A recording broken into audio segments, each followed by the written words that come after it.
Hello there, Michaelers. Pearl Jr. here. How is everyone doing? I hope everyone's doing fine and fabulous. Happy New Year. This is my first live of 2024. And I hope everybody had a wonderful Christmas because I haven't been on since before Christmas. And there's a lot to get to. Okay. Hello there. Hi. I'm glad you're popping up. Hello there. All right. So, first things first, my dad turned 91 years old on January 1st. So happy birthday to my father. It's my niece's birthday. So happy birthday to her today. Tomorrow is Elvis's birthday. He would have been 89. Or for you Elvis death hoaxers, he is 89. But I never thought that, I don't know if I never thought that Elvis faked his death. But I didn't research in depth Elvis's death hoax like I am a Michael Jacksonologist death hoaxer, which beyond a shadow of a doubt, Michael faked his death beyond a shadow of a doubt. That's how strong I am. And if you watch all of my stuff, you will be that strong too. So be sure to go to michaeljacksoninsider.com and watch the Alive Docu-series. Also, we're going to talk about Michael's innocence today because a lot of stuff has happened. But before we do that, stays all day Shay. Let's do work and play, because everybody's got skin. So make sure you order your Stays All Day Shea Fragrance Body Butter. The sales are going well. The reason why I'm able to go on live today on Sunday is because we had a farmer's market prepared. We're going scheduled. And it's so windy. You know, we're such chickens here in California, right? Because we have gorgeous, wonderful, beautiful weather, like maybe 80% of the time.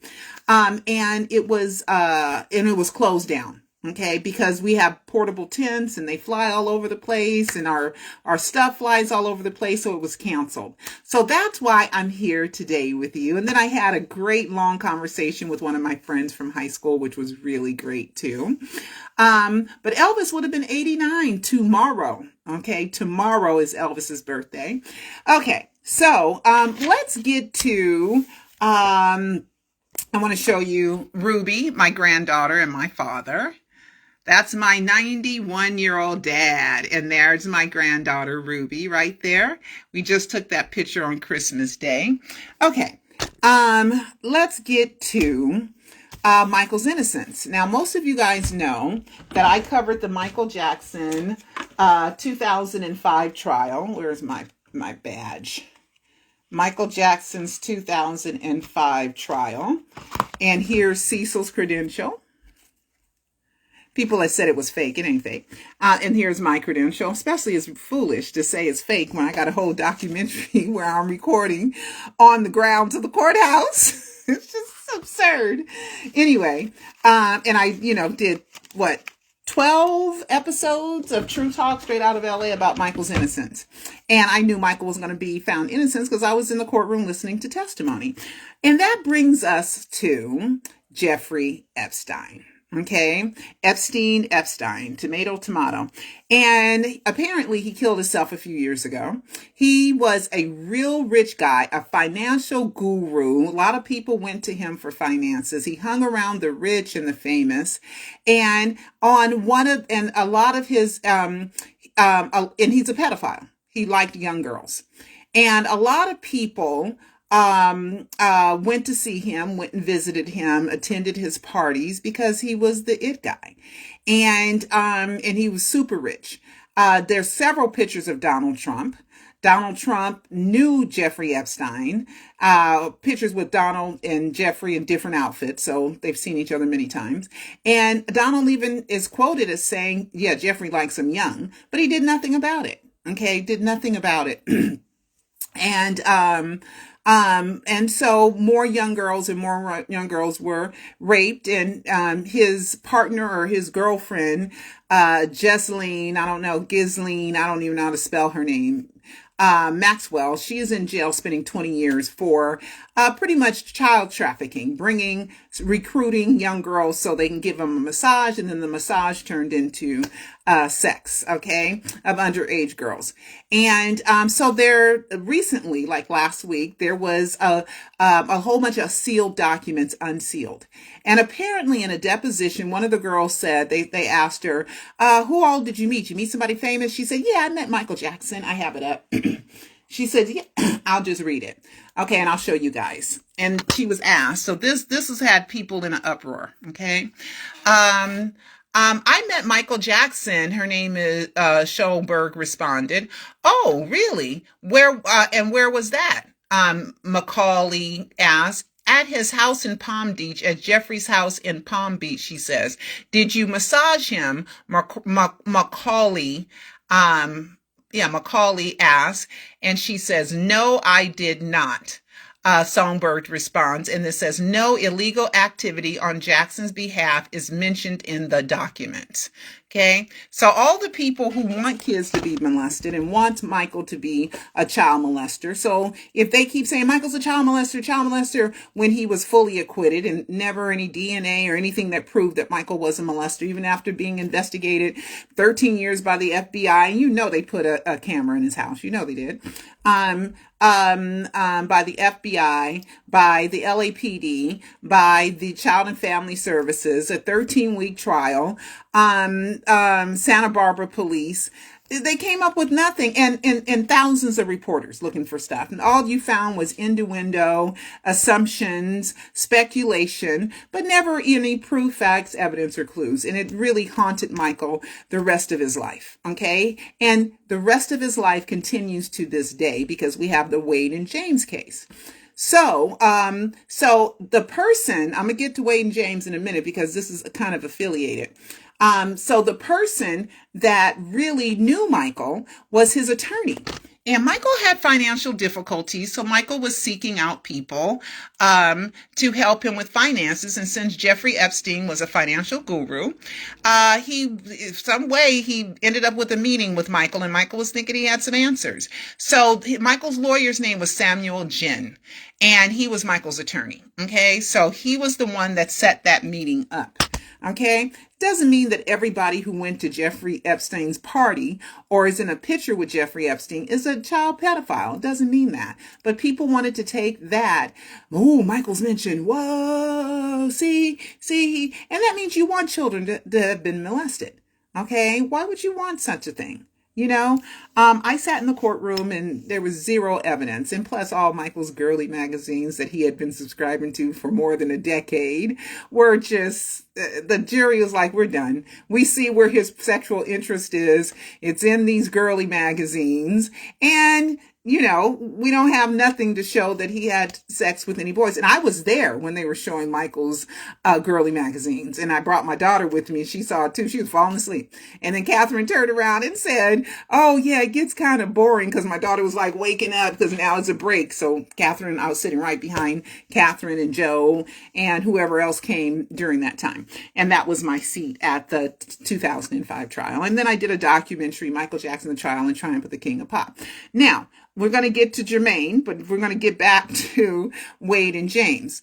So Jermaine has been recently, a few days before the end of the year, he was accused of sexual molestation of a lady named Rita. But this happened in 1988. I mean, really?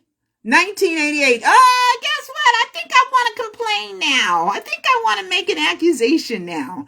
Okay. Jermaine apparently, supposedly, broke into her house and raped her or tried to rape her. Okay. To me, if you're going to wait that many years, forget about it. Forget about it. And the statute of limitations should not be, 30 years. Okay. It should not. 88, 98, 08, 18. We're talking about 35 years. It's absurd, right? So I don't know if Jeffrey had made Jermaine has made a statement or not about it. But of course you're going to deny it. What she got? DNA from 1988? Come on. So anyway, but the funny thing is her lawyer, this Rita person's lawyer once worked for Wade and James's old lawyer.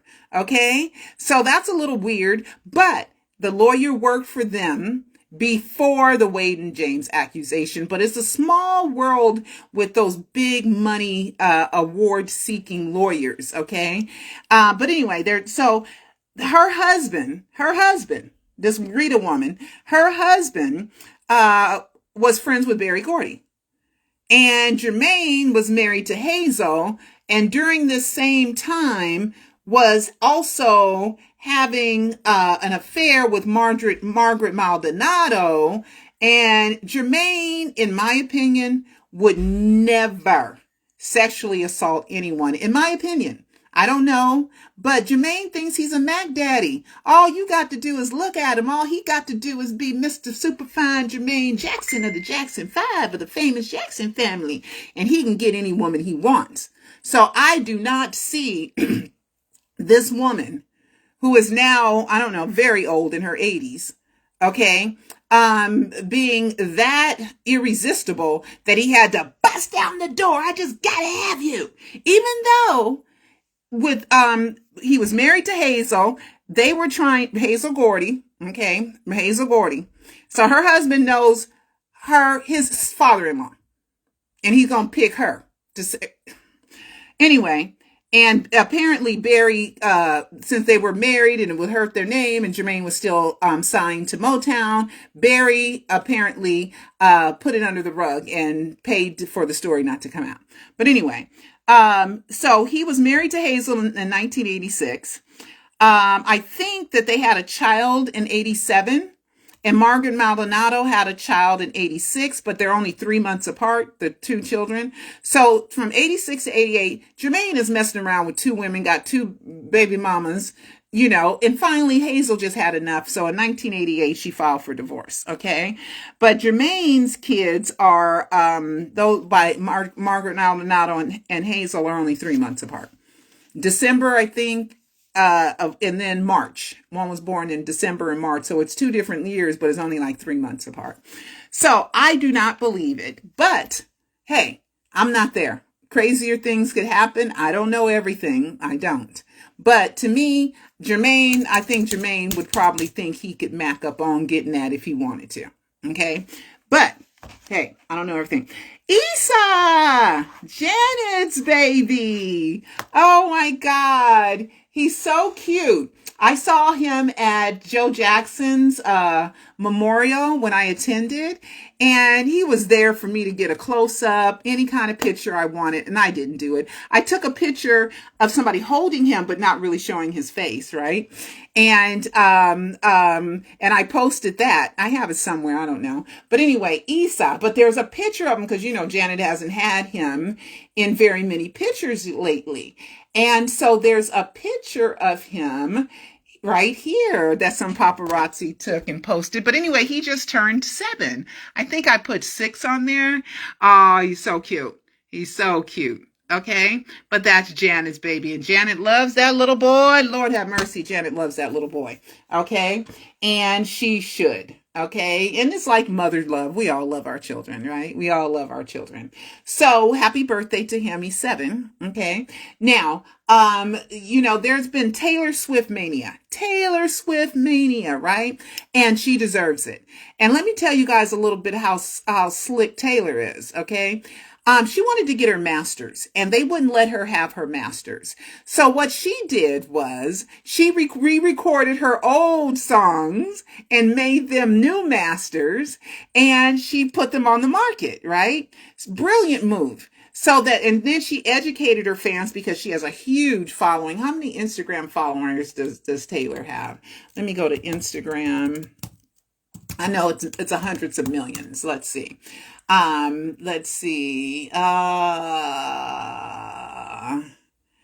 Taylor Swift, TaylorSwift. Taylor Swift, here it is. Taylor Swift has 279 million Instagram followers. I think the United States only has like 350 million people. Okay, so Taylor Swift, okay, so she has a huge following. She's huge, successful. She's dating a football player. She's bringing up the ratings with the NFL when she attends games, and she's just, and her concert just phenomenally successful. But it ain't as successful as Michael Jackson's. This is it. Not yet. All right, so let's go here. And here it is. Here it is here. Okay, because I looked it up. Close that. Cancel that. Open this. All right. So, according to Box Office Mojo, which is a credible tracking of ticket sales and gross and revenues and anything that's data related, Box Office Mojo has it for things that have been released in the theaters. So, the number 4, the best concert film showdown, Taylor Swift in the USA is now number 1. Yay, Taylor. Good for her. Number 2 is Justin Bieber. Good for him. Number 3 is This Is It. Michael's This Is It. And number 4 is Hannah Montana and Miley Cyrus, the Best of Both Worlds concert. So Michael's, but that Miley was number 1. Hers debuted in 2008. Then Michael came and took over in 2009. Then Justin Bieber, and then Taylor. Right? So Justin Bieber in the United States held it for like 12 years until Taylor came. All right. But worldwide, I'm going somewhere else with this, guy, so hold tight. So worldwide here, Michael is still number 1 worldwide. Okay, and it's been 14 years. He's made $261,183,588 dollars. And then Taylor Swift has made $250,340,701. So she's kicked his butt, really, in more than doubled his USA sales, but her foreign sales are not very much. All right, now, but she's coming. She's coming after you, Michael. She's coming after you. She ain't done. She wants that record. And she's really ambitious. And she's probably going to get it because she ain't far away. She's only 11 million, a little over 11 million away in foreign ticket sales. And I think she has some foreign concerts planned. Okay. So with that, Michael is still number 1 in the world. He is still number 1. This is it. So we got to thank the fans for that. What else was I going to say about Taylor Swift? Oh, I can't remember everything, but there was some side thing that I wanted to say about her. But anyway, she's phenomenal, and Michael's still number 1 in the world. Oh, AEG Live. AEG. Okay, this is what I want to say. It's important. AEG, Michael signed a concert to promote This Is It with AEG, not with Live Nation, even though they had meetings with Live Nation, but he picked AEG over Live Nation. And the reason why I believe that he picked AEG, because the owner of AEG, Philip Anschutz, he owned more movie theaters than anyone else in the world. Okay? More than anyone else in the world. And if you read the This Is It contract, it talks about theater distribution and how Michael would get over 90% of ticket sales in the actual theater. Now, the reason why it's over 90% is because theaters already get a percentage. And I don't know, I think it's the movie makers get 60 and the exhibiting theaters get 40%. I think, I'm not sure. It might be different for every movie, right? So, but it's somewhere around there, right? So if Philip Anschutz and his more movie theaters than anyone else in the world is still going to get the 40%, of course they're going to give it to Michael 90, right? And give themselves another few percentages because they were part of the producers and they were part of the promoter. AEG is the big company, and then there's AEG Live, which is under the umbrella of AEG. So Michael is still number 1 in the world, and that lets us know that it was always a plan for This Is It to be a movie. Because why else are you paying Karen Faye, who did Michael's hair and makeup, or just the hair or just the makeup, got $60,000 for rehearsals?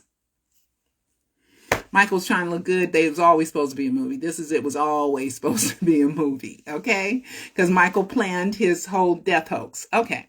So we got that. Let's see. Oh, MJ the Musical. And I'm going to go see MJ the Musical here in Los Angeles at the Pantages Theater. I'm going soon. But MJ the Musical was on YouTube. The whole movie, bootleg, okay? 25,000 views. It was up there for a week. And it was under the name of the YouTube channel was MJ the Musical. So a lot of people thought that was real. And that was, authorized. And I thought that wasn't a very smart move. Why would I go to the theater and spend $150, $200 on even 90, 80, whatever, when I can watch it close up, filmed pretty decently, on YouTube, right? So after I first saw it and I said MJ the Musical, I thought that was weird. Why are they doing that? I don't know. I don't get it. And then I looked again and it was still up. So I wrote to John Branca and I said, I don't know if you know this or not, but MJ the Musical, the whole thing is on YouTube, and the next thing I knew, later on that day, it was taken down. So thank me for that. Because it shouldn't have been up. We want Michael to be successful. So we want to support everything that Michael does. Okay. Which brings us to another surprise project that's going to be airing, January 29th. We're going to have the making of We Are the World. Okay, we are the world. We are the children. I'm such a horrible singer. But We Are the World. We Are the World was the #1 release single when it first came out. It beat out Tone Loc's. What was that big hit Tone Loc had? Oh my God, Tone Loc. That was a jam too. Tone Loc. LOKE? Biggest hit. You guys are probably telling me what it is. Tone Loc's biggest hit was Wild Thing. It knocked Wild Thing off the charts, right? Off #1, and it had been there for a while. So We Are the World, mega superstars. Cyndi Lauper, who I think did a great job. Diana was there. Michael and Lionel Richie, they produced it and wrote it, mostly Michael. Lionel's known Michael since he was a kid because the Commodores, which was Lionel's group at one point, the Jacksons used to open for the Commodores, okay, or vice versa. And so Michael's known Lionel for years, but they never really wrote a song together. And the reason why is Harry Belafonte, he very African diaspora type, very equal rights type of guy. He just died a few years ago. Or was it last year or the year before? But Harry Belafonte, but he lived a long time. And he wanted to do something. So he talked to Berry Gordy and some other people. And Stevie Wonder was supposed to be writing it. But Stevie sometimes takes a long time to get things done. And Stevie is a procrastinator. And he was just taking too long. So apparently, as the story goes, Berry called and said, Michael, can you and Lionel write something? And Michael said, sure. And then they wrote We Are the World. And it was to benefit starving African children. Okay. And it made so much money, that it fed so many millions of African children. We are the world. We are the children. And with that song, so now we have the making of We Are the World. Bruce Springsteen's, the Pointer Sisters were there. Diana. Who else was there? So many big stars. And on the door, I heard there was "Leave your ego outside. Don't bring your superstar ego up in here." LaToya was there. Randy Jackson was there. Janet wasn't there, though. We Are the World. Bob Dylan was there, I believe. We Are the World. Let's see. So many stars. So anyway, that is airing on Netflix. On January 29th. It's going to be the making of We Are the World. And it's going to be airing, I think, on Sundance. It's going to be airing in Sundance on or like a week before, a week or so before. So it's going to premiere at a film festival. So We Are the World was recorded March 7th, 1985. So, and then they tried to remake it again after the death announcement. And then there was this green person, but that was a kid. People say, oh, that's Michael. That was green screening someone so they can pop different faces in there. Okay. It was a part of the thing. That wasn't Michael. But We Are the World, Stevie Wonder, Paul Simon, James Ingram, Tina Turner, Billy Joel, Michael Jackson, Diana Ross, Dionne Warwick, Al Jarreau, Smokey Robinson, the Pointer Sisters, like I said, Bette Midler, it was Jackie, LaToya, Marlon, Randy, and Tito. They were all there. Sheila E., Steve Perry, Dale Hall, Huey Lewis, Kim Carnes. Yeah, Bob Dylan was there. I was right. Ray Charles. It was just fabulous. It's just fabulous. So we're going to be looking out for that on Netflix on January 29th. Ziggy's wife. Oh, Toya.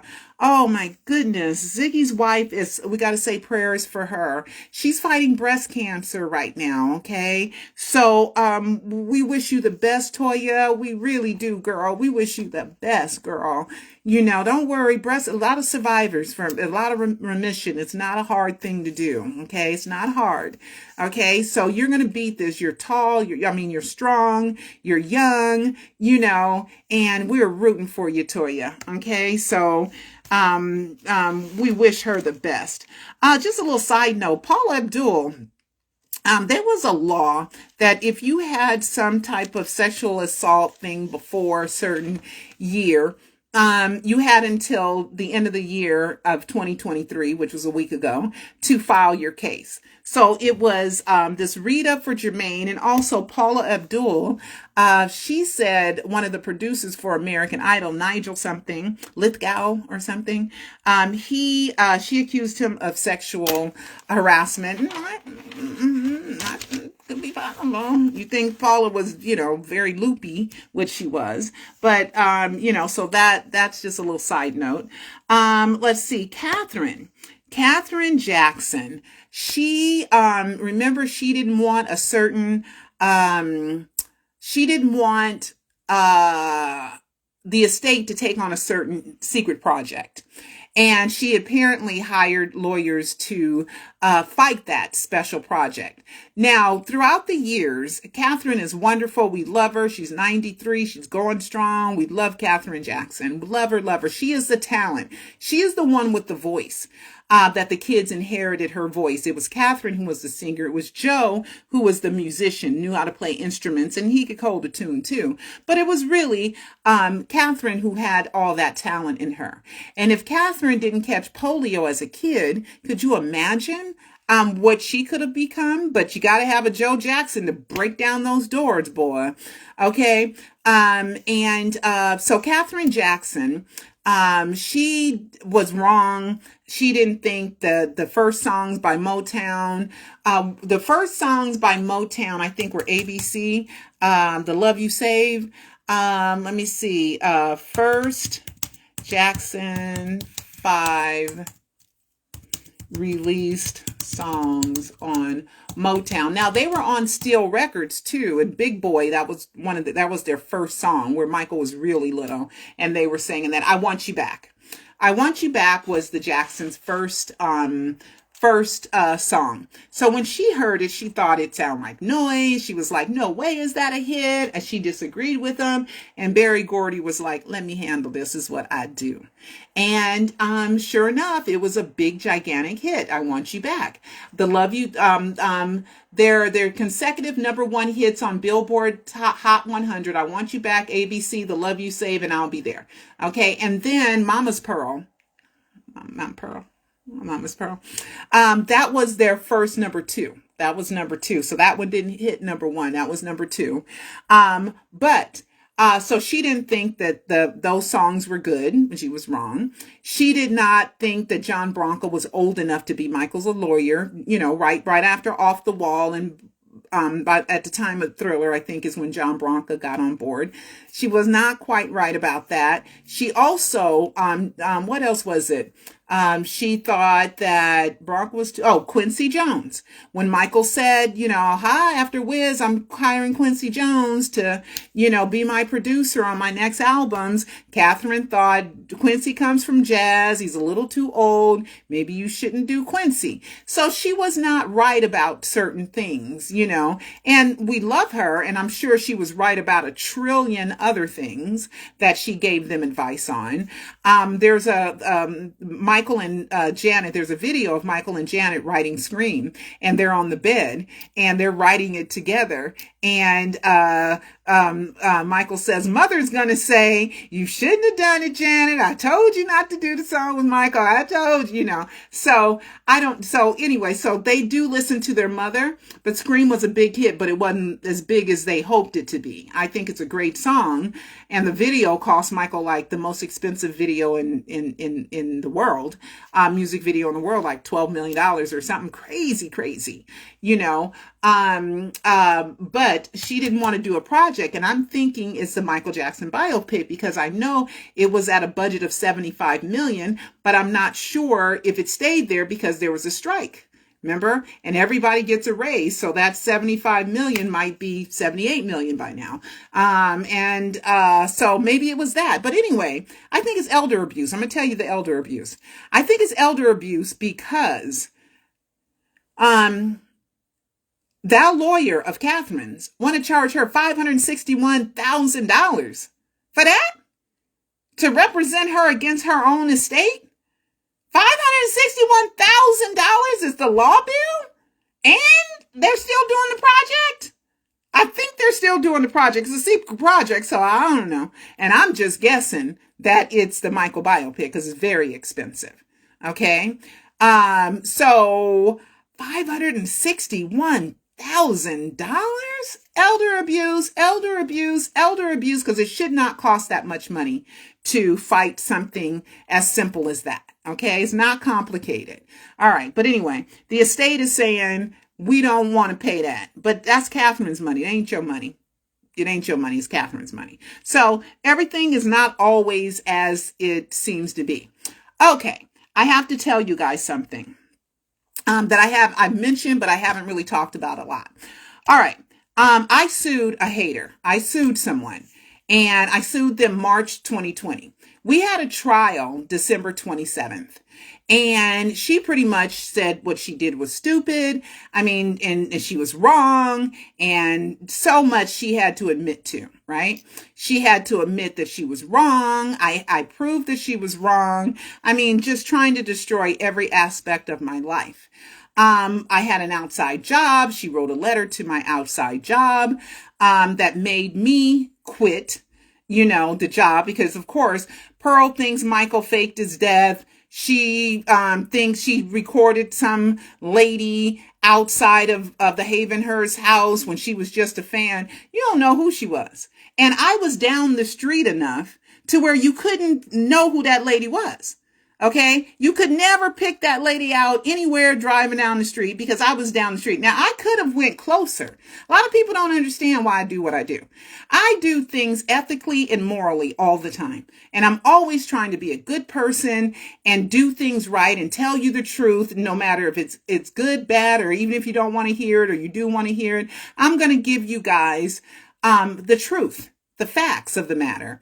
And she, talked about other things, and it was just horrible, and said my credential wasn't real, and I bought my diploma, and, just smearing I'm responsible for a 13-year-old suicide, and and then found out I was working again and threatened to keep doing it. And, it was so out of line. Because she doesn't agree with what I say. Because I say that Peter Medani's Michael Jackson. Okay? That's what I've been saying, that Peter Medani's Michael Jackson. Then we find out about Bobby Anderson. Okay? And what I believe is Bobby Anderson's the front. And the reason why I believe Bobby Anderson is the front, because Michael has been using disguises, impersonators, distractors, decoys, stunt doubles, body doubles, wax figures his whole life. Okay, since he first became the famous Michael Jackson of the Jackson 5. Okay, he's been wearing fat suits and, all kinds of stuff. So by the time Michael's 50 years old, if he fakes his death, he knows that he needs a front. He knows that. Okay, he knows he needs somebody. So when they really think it's me and I'm trapped, you go up front and say, no, it's me. It's really me. It ain't Michael Jackson. It's me. That's right in line with what Michael does. Now, in 2016, when I came out with Alive 3, 2016, came out with Alive 3, I say right there, show you Bobby Anderson. I say that Bobby Anderson could be a real person too, right? I don't have it all figured out. Everything that I've learned, I don't have figured out like boom, boom, boom, Michael's tricky. Michael's tricky. I always say Peter was Michael because behind the scenes, Peter and Bobby are both Michael. Michael is both Peter and Bobby. I mean, hold on. Let me say it right. Michael and Bobby together are Peter Medani. I hope I said it right that time. Okay. Michael and Bobby behind the scenes together are Peter Medani. Okay. Because sometimes it's Bobby, sometimes it's Michael. Michael uses Bobby Anderson, who goes by the name of Peter Medani, as his front. Okay, that's the only way that it all makes sense. That's the only way. Just like I say in Alive 1, right? That could the body be someone else, right? Because there's no way that all this exists and Michael be dead, right? There had to be another body double. It had to be. Because that's the only way it makes sense, right? Just like what is going on with the United States. The United States right now has outlawed abortions. Most states have outlawed abortion, gave very, very, very strict rules to abortion. Okay.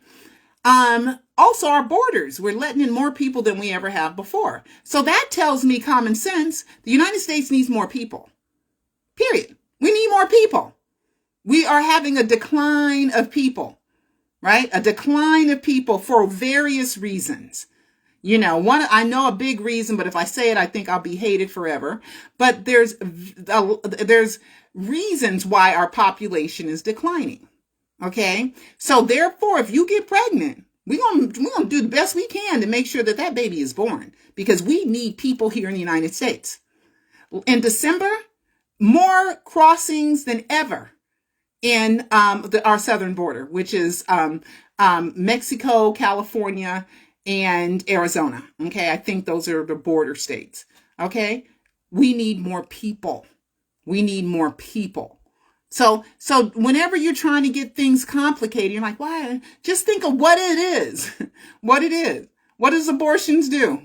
They lessen the amount of people born. What does banning abortions do? Increases the amount of people born. What happens when you let more people in the United States? More people. Okay. And that's kind of the thinking that I have, a very logical, very sensical, very common sense approach to trying to figure out common sense things. And that's why Bobby Anderson is a front for Michael Jackson. That's the only way it makes sense, right? Using the name Peter Medani, okay, or Peter Pan PYT. Michael, and there was a dead body. There was a dead body, right? We know that. But it wasn't Michael, so it had to be a body double. I'm just saying. So anyway, I have not got the results of the trial yet. I have not. Okay, she said a couple of days, and it's been over a week, so maybe tomorrow I'll get the results of the trial. But she admitted to her wrongdoing. Okay, and hopefully this will end it. And the reason why I don't give you her name is because I don't want to give her a platform, right? And plus, I don't want to escalate things. I don't want them to escalate. Okay. So I don't give you her Twitter name. I don't give you, even if I gave you her real name, that's not enough. Her Twitter names or her Facebook name or her whatever names, I just don't do it because I really want this to be over with and hopefully it'll be over with soon. The FBI, I had received a death threat. Okay. And I think that's the last time I talked to you guys. And the death threat said that they were Michael Jackson's cousin and they're going to kill me and they're going to get me before the police does. And because I'm saying Michael's alive, So I deserve to die because I'm saying Michael's alive. I'm proving Michael's alive, right? Michael's the one that decided to call me on January 15th, 2012, right? And knowing that I was a reporter, right? Knowing that, because the first time he ever laid, it wasn't the first time he ever laid eyes on me. It's the second time he ever laid eyes on me. The first time he laid eyes on me was when he visited New School in Van Nuys, California in the late 80s. And my boyfriend at the time was a teacher there, and he knew I was a big Michael fan. Oh, I got to show you guys my Christmas gifts. He knew I was a big Michael fan, and he called me and said, Michael Jackson's up here. Hurry up, come down, come down. So I got in my car, I came down to his school, and Michael was leaving. He was like, come over here. Oh, you can see him. Get on this and do. And so then I saw Michael come out the building, getting ready to get in the limousine. And I said, hi, Michael. And he looked around and he saw me and he said, hi, waved at me. It was only me. It was only me. It was only me. Right. And so everybody knows that I'm a huge Michael fan, but Michael didn't know who I was, what I did, and all that other stuff at the time. And at that time, I think I had just graduated from college with a degree in radio, TV, media. And so in the 2005 trial, that's when Michael knew me for me as a reporter in the 2005 trial, that had his back, that took the time to make a documentary about his innocence. So you guys, please, Michael Jackson, The Trial and Triumph of the King of Pop, please send people the links. I think I have it on YouTube or my Vimeo page, or go to michaeljacksoninsider.com and watch it and give me a couple bucks to support what I do. Okay. But The Trial and Triumph of the King of Pop was recorded outside of the courthouse, right there in real time. It's recorded in real time. So when I'm reporting what happened, I don't know what the verdict's going to be. I have no idea, because I'm recording it in real time, telling you what happened inside the courtroom, because there were no cameras in the courtroom. So anyway, so I've been following Michael for a long time. But anyway, so with the death threat, I had made a police report, and also I called the FBI on it. And I want you guys to know the FBI called me back. Okay. And first I left it with the operator, left the report with the operator and told him what happened, and, verbatim with all what happened, and read them the text that said, don't worry about the cops. I'm going to get to you before the cops get to you. They're going to kill me. Right. And saying they're a cousin of Michael's. It was horrible. And I know it's the same group, because it's always the same group of haters. Always the same group. Always. Never anybody outside of that group. And if it is, they're like a 1-2, shut up, you stupid, move on. Just the regular stuff, which is, people have a right to critique, and they have a right to research and investigate, and they have a right to even confront me. But you don't have a right to invade my privacy. You don't have a right to interfere in a contract. You don't have a right to defame me. You don't have a right to lie on me. You don't have a right to try to do everything to destroy my life, and saying I was not operating a business legally, and I wasn't paying my taxes. It was outrageous. Just outrageous. And I had no choice. Because I had already moved out of my house. I had changed my job. They had found another job, and I didn't even catch everything that they did. They made phone calls. They contact people who in the Jackson family or the Jackson clan, showing them videos of me, and to make me look like a bad light, so they wouldn't like me and they wouldn't be friends. And they knew they were distorting. It was on purpose. So I didn't catch everything that they did. But anyway, so the FBI called me back. And I have an agent on my case, and he pretty much asked me a whole lot of questions, and he told me they're not first responders, so if I have any problems, call 911, of course, but let them know, keep them abreast of what's going on. Guys, I think that there is going to be, because of all the death threats with Donald Trump and all the Trump supporters and threatening people and, all this stuff, I think there's a new department at the FBI in which they're going to be investigating death threats. And I think that's just a new department there, because the online death threats are just ridiculous. They're out of control. Okay. And you might like Donald Trump. I may not, but that's the way the world is. It's the way it is. You like somebody, I don't like them. Let's debate it. Let's talk about it. Let's, we can wiggle waggle. We can do words. But when you want to go into violence, that's when you've crossed the line, or you want to threaten or make somebody not have their freedom. Like me, they wanted me to be afraid to go to Michael events. They wanted, it was just out of control. It was just out of control. So I had no choice but to go and file the lawsuit. So anyway, so I have an FBI agent. Okay. So, please guys, I'm not here to get somebody in trouble. I'm not here to see somebody in jail. I'm not here to do anything. I'm here because I'm a Michael fan. And I've been a fan since I was 6 years old. And I will always tell you the truth about Michael, because to me, the truth is not horrible. Okay, about Michael Jackson. And if he faked his death, how wonderful! That is great news. Could you imagine, all you believers, could you imagine me keeping all this information to myself?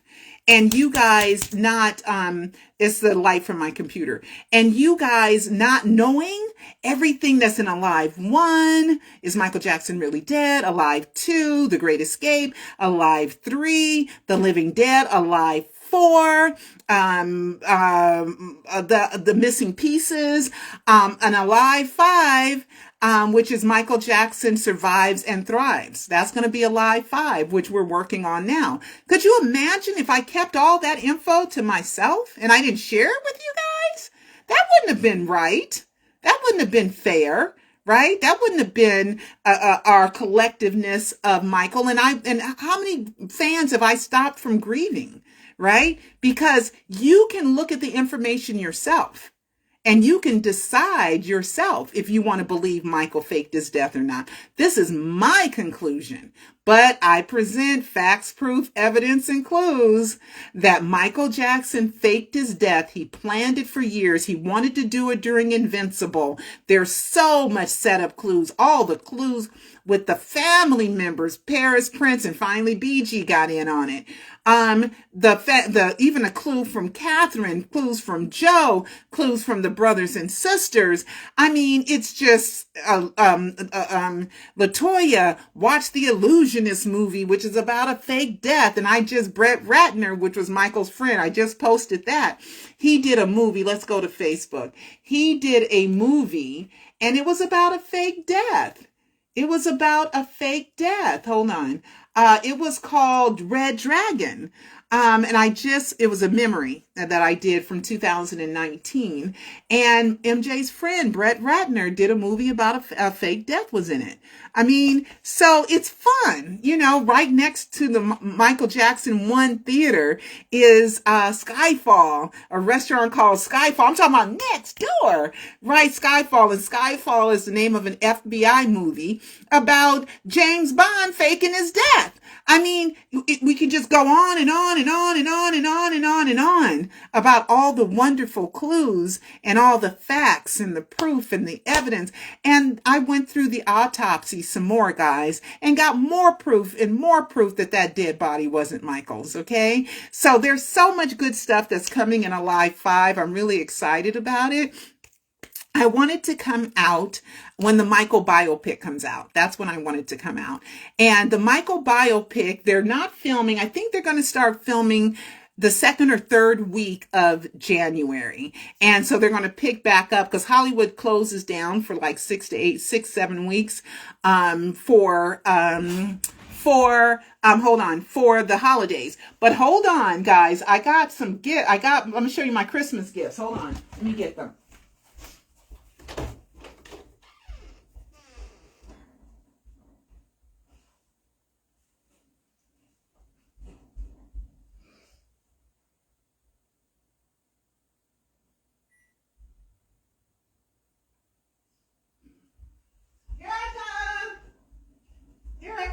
Okay, so just to let you guys know how much of a fan I am and have been my whole life.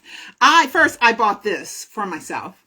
Okay, Michael Jackson, you see it? Michael Jackson Thriller t-shirt.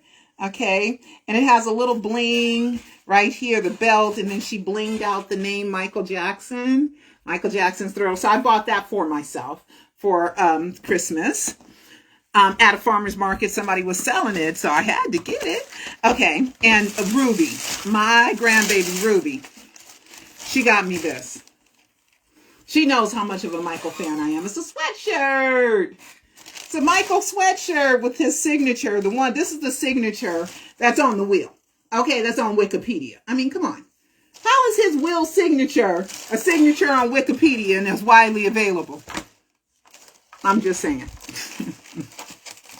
Okay, then my daughter found these cards, and they're the original. They were super glossy, but they're so old. They're from the 80s. Okay, so these are like 80 years old, and my daughter found them. See how old this is? You can see by the color. Once was clear, and it's Michael Jackson trading cards, and they have like Michael Jackson's Thriller album held the #1 spot on the Billboard charts for 19 consecutive weeks, the longest by any solo artist in 20 years. Thriller is the best-selling blockbuster ever, selling over 30 million copies. Here we go. And it's just a whole bunch of just cute, like Michael cards and stuff. See, and then they have like info on the back, like trivia and stuff on the back. So my daughter got that for me, and she had to find it. And it was from Woolworths. Woolworths. Who remembers the store Woolworths? I do. I do. And it was The Richest Poor Little Girl in the World. It's a movie about she inherited the money when her parents died, the Woolworths thing, and she spent it all. She died with like $3,000 in her account. She spent all that money. You know, they never thought she could spend it all. Then I got this Michael album. Have you guys seen this one? Oh my God, this is rare. It's Michael Jackson 14 original greatest hits with the Jackson 5. And it's a Motown album, and it came out in 1983. So at the height of Michael's fame, Barry was like, I better release some Michael stuff that I still own the masters to and get some of that Michael money, you know. So it has been Rockin' Robin, Never Can Say Goodbye, Dancing Machine, We're Almost There, Just a Little Bit of You, One Day in Your Life, Gotta Be There, I'll Be There, ABC, The Love You Save, Oh How Happy, I Want to Be Where You Are, I Want You Back. Okay, and it's a vinyl one. Look, K-Tel presents. So I got that. So see, oh, it's cracked. Ah, it's cracked. But I think I can still play it. I hope so. Okay, it's cracked. I didn't know it was cracked. I'm just now noticing that. But when you got something 83, 93, 03, 13, 23, we're talking about over 40 years old. Over 40 years old. Okay, 40 years old. Okay, and so everybody in my family always gets me Michael stuff because I am a Michael Jackson fan and I'm a Michael Jacksonologist, and I meant no harm. I meant no harm doing a Michael Jackson death hoax. I meant to bring you guys happiness and joy and stop the grieving. And how could I keep, stuff that I think you guys should know to myself? That wouldn't be right. That wouldn't be right. Of course I have to share it, right? And my absolute conclusion, beyond a shadow of doubt, is Michael faked his death, period. He used a body double, just like he's using Bobby Anderson as the front. He got to do that because he's supposed to be dead. So thank you, Nancy. I got some more stickers. So anybody that orders, I'm almost out of the Alive trilogy. I'm going to have to order another 100 of those. I'm out. But I have some Alive 4 DVDs, and I have a couple of Prisoner of Fame DVDs. But go on my website, watch online. It's so much easier. The Alive Docu-series. And also, don't forget to order your Stays All Day Shay. Let's do work and play, because everybody's got skin. Right? And it's so good for your skin. Look, guys, see, I'm a 60-year-old woman. Look how nice my chest is. Skin is nice, right? And you're going to get some wrinkles, because you're getting older. But you want to stop it, right? Stop it as soon as you can. So go to Stays All Day Shay, fragrance body butter, and order some Stays All Day Shay. Now let's make sure I got everything that I wanted to go over with you guys. Okay, let's see. I think that's everything. I think that's everything. And, you know, the Eagles are supposed to be number one best-selling album in the USA, their greatest hits, that doesn't have Hotel California on it, which is their biggest hit, right? It's supposed to outsell more than Thriller. I don't believe it. Nothing has promoted it. Nothing has kept it going. You know, they're advertising the Eagles, who I think are a freaking great band. And I love the song Hotel California. And I love a lot of their songs. They're a great, great, great band. But I do not believe for 1 second that that your greatest hits has outsold Michael. And that's unfair because it's a greatest hits album. It's not a fresh compilation album. So well, okay, whatever. But anyway, they're advertising to fill up their concerts. They're advertising on television. Okay. So if they're, you know, still selling so many records, it should sell itself. I have nothing that can correlate them outselling Thriller. I got Michael in the news. I got Michael scandal. I got Michael success. I got Michael changing the way he looks. I got Michael in the news. We got the whole family that supports it. We got the Michael death announcement. We have so much. Michael's 2000. We have during the 2005 trial, Michael was selling 20,000 copies a week. Okay. We have so much that keeps Michael in the news, that keeps him famous, that doesn't let him get buried. But what has kept the Eagles selling like that? An album in 1977? When did the Eagles' greatest hit comes out? You know, I don't get it. Let's see. Eagles' greatest hits songs. Okay. The Eagles' greatest hits came out and it's from 1971 to 1975. So I think it came out in 1977. Hotel California came out in 76. Eagles' greatest hits songs. How come you just won't give me the songs, Wikipedia? Okay, let's see.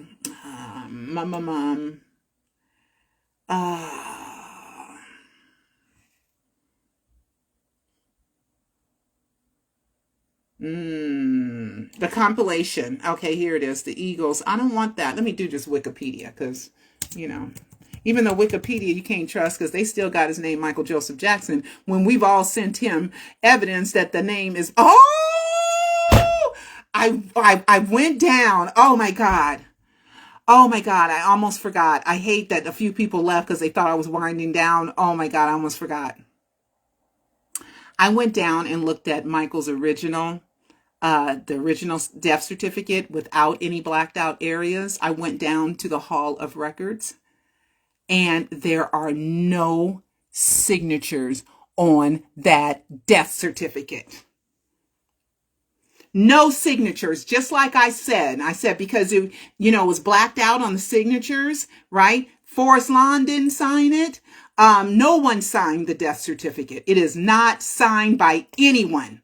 Okay. But when you look at the original death certificate, you can't take it with you.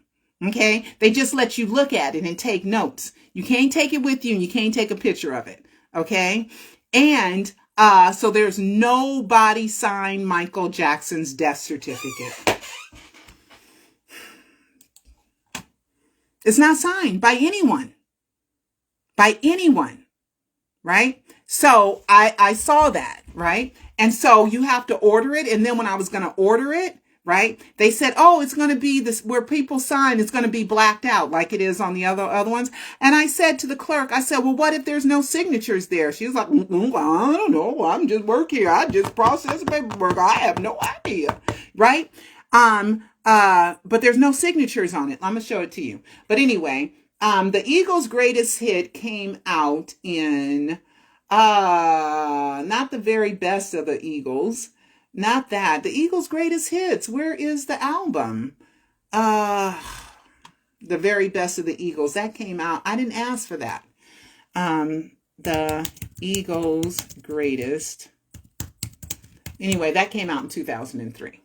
Okay, the Eagles' greatest hits. Okay. They don't even have a wiki page just for that. Okay, well then. Okay, when did the Eagles, I think it was 77, greatest hits released.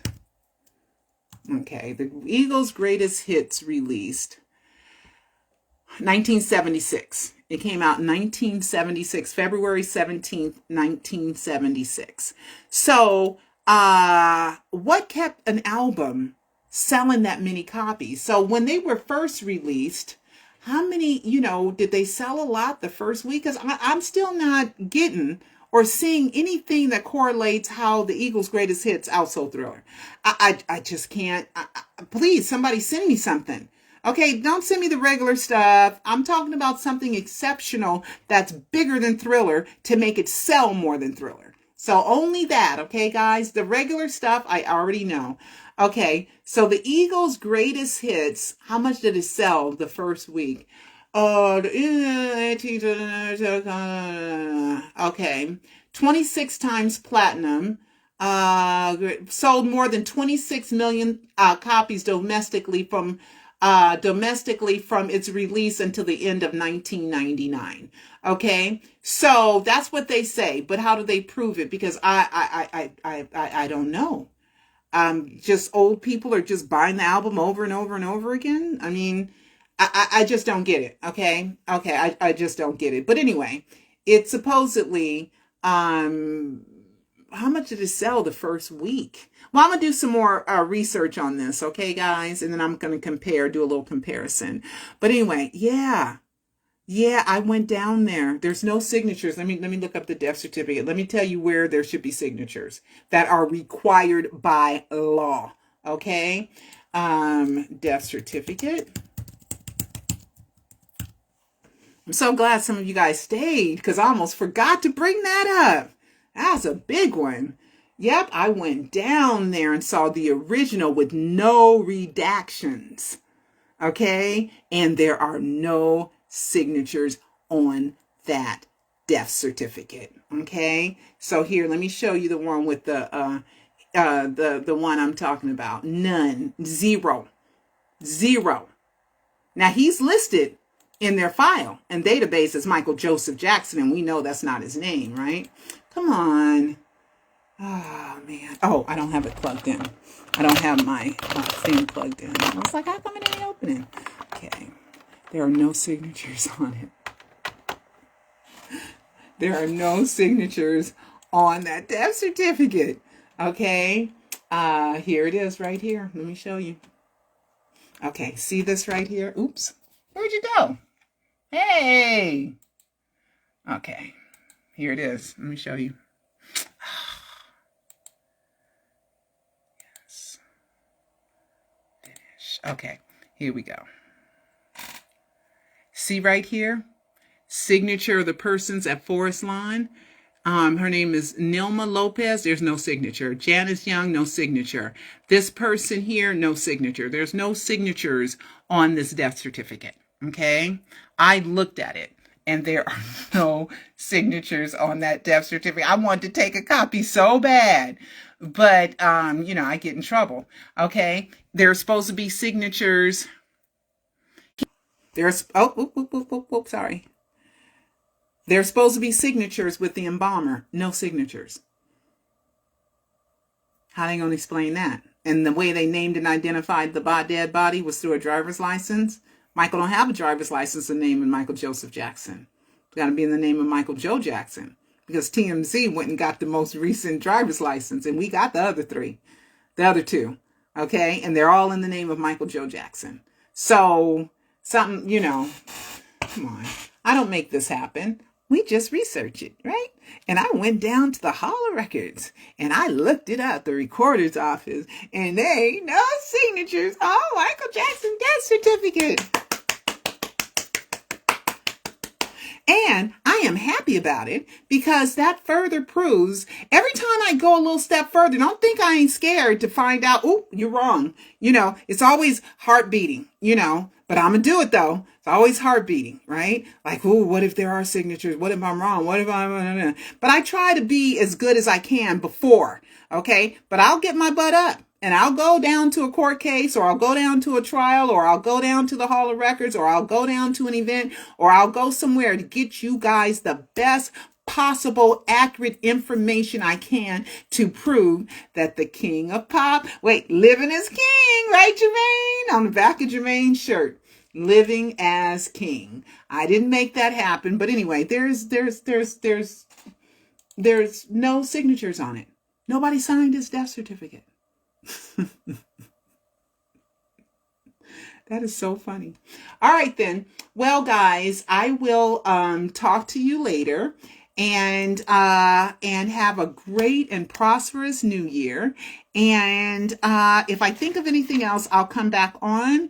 But everybody, just be nice to everyone. Let's all just get along. We can agree to disagree, but we don't have to destroy people's lives that we don't agree with. Come on, we're better than that, right? All right, so I think I'm hitting all. I'm going through all my. Oh, We Are the World. Side note. There is a making of We Are the World on YouTube. And it was been on YouTube since March 2021. So and I don't know if it's the same one, because the article that said that Netflix is airing We Are the World, they said never release footage. Okay, so there is a making of Thriller on YouTube. Okay, so let's see what else. That's it. Those are all my notes. Love you all, but I gotta go. And I will see you next time. Bye-bye.